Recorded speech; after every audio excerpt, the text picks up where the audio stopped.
Welcome to The Explainer. Today, we are embarking on a truly epic, almost cinematic deep dive into the absolute titans of our modern world.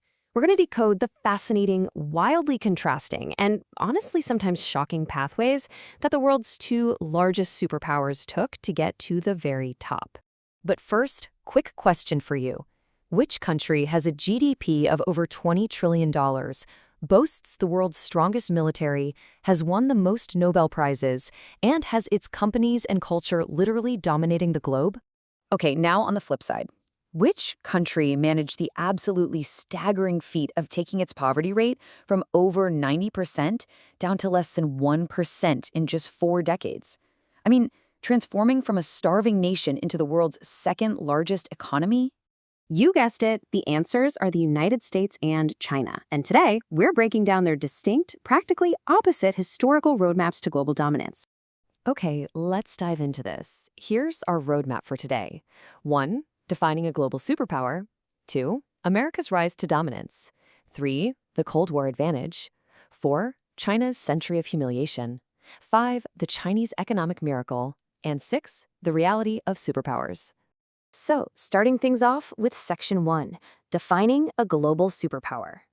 Moving right along to Section 2, America's rise to dominance. Because to really understand today's global map, we have to look at how the United States actually pulled this off, starting way back with its escape from European colonization in 1776. Now, you might be wondering how they grew so fast. The sheer speed of America's territorial expansion was just staggering. And it wasn't just peaceful integration, right? It was highly calculated.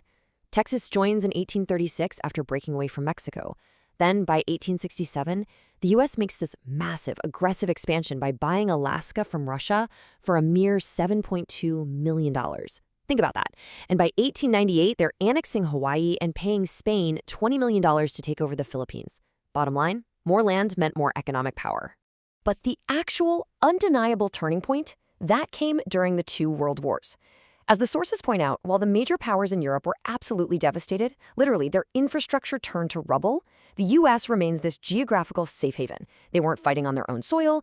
Instead, they were supplying weapons to European countries, making a massive net profit in the process. And, terrified of economic collapse, Europeans started buying up U.S. dollars to protect their wealth. This whole situation ultimately led to the U.S. dollar being linked to gold and becoming the default currency of the entire world. Which brings us to Section 3, the Cold War advantage.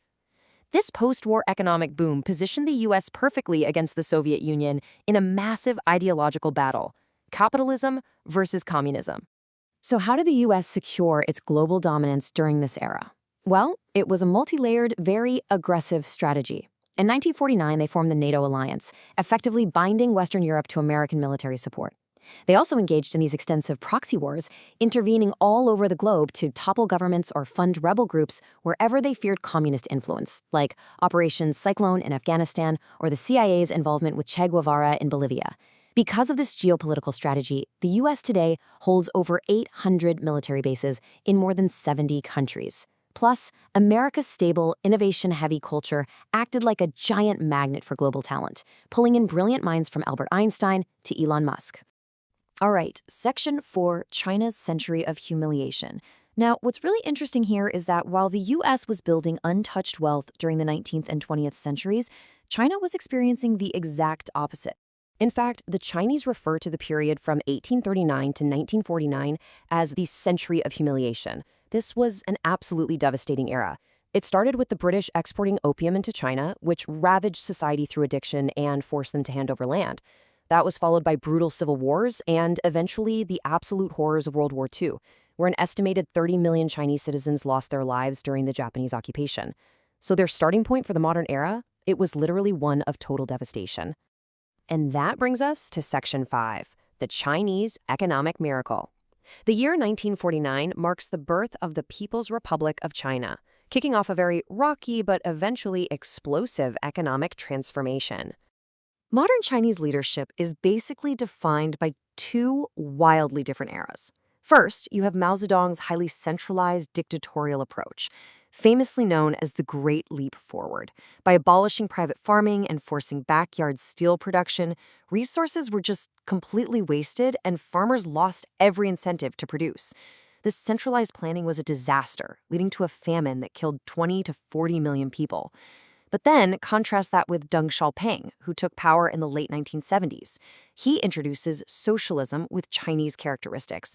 It was a pragmatic, much more decentralized approach that focused on economic liberalization and actually giving citizens profit incentives.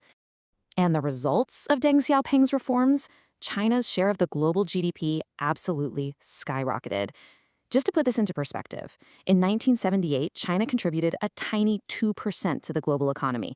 Today, that slice is a massive 18%. It is, for sure, an economic miracle. So how exactly did Deng pull this off?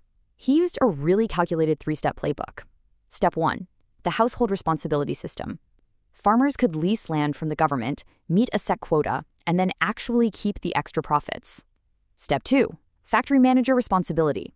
Instead of party officials running the show, actual workers and managers made the production and pricing decisions. It gave them real skin in the game. And step 3, special economic zones. They opened up areas like Shenzhen to foreign investment, offering low taxes and cutting the red tape, which completely transformed these tiny fishing villages into massive global tech hubs. A lot of people assume China's rise was just built on cheap labor, but actually scratch that. The real secret sauce was a massive strategic investment in human capital. Back in 1986, China made 9 years of education compulsory. They poured money into STEM fields, science, technology, engineering, and math. They also empowered rural areas through township and village enterprises. Fun fact, the tech giant Huawei actually started out as one of these rural cooperatives. Because they suddenly had this highly educated, highly skilled workforce, foreign direct investment went from just millions in 1980 to over $333 billion by 2021. Deng Xiaoping actually had this great quote that perfectly describes his approach to policymaking. Crossing the river by feeling the stones. It just perfectly encapsulates China's pragmatic strategy over the last 40 years. They didn't just blindly impose wild ideas, they tested economic reforms locally, looked at the data, and then scaled up whatever actually worked. Section 6, the reality of superpowers. So the crucial point is, we've seen how America leveraged geographic safety, a strong currency, and global military power to build its immense wealth. And we've seen how China clawed its way out of devastation through hyper-calculated economic liberalization. But what does being a superpower actually mean for the everyday people living there? Well, when we look at the data, we get a pretty stark juxtaposition. On one hand, you have the unbelievable wealth and military might of these two titans. But look at the citizen reality. In the USA, despite a $20 trillion GDP, citizens are facing massive wealth inequality. We're talking about the top 1% owning over 40% of the wealth. They're dealing with incredibly costly healthcare, crippling student debt, and the tragic ongoing reality of mass shootings. Now, on the other hand, in China, the economic miracle absolutely lifted hundreds of millions out of poverty. But that came at the cost of strict authoritarianism. Because political freedom was never granted alongside that economic freedom, modern Chinese citizens face intense state censorship, rigid social control, and severe lockdowns. Which really leaves us with this final, incredibly thought-provoking question based on the realities we've uncovered today. Should a country truly strive for the global dominance and military might of a superpower, or should it abandon that dream entirely to just focus on the everyday well-being and freedom of its citizens? It's a heavy question for sure, and one I'm going to leave you to ponder. Thanks so much for joining this deep dive on The Explainer, and keep questioning the world around you.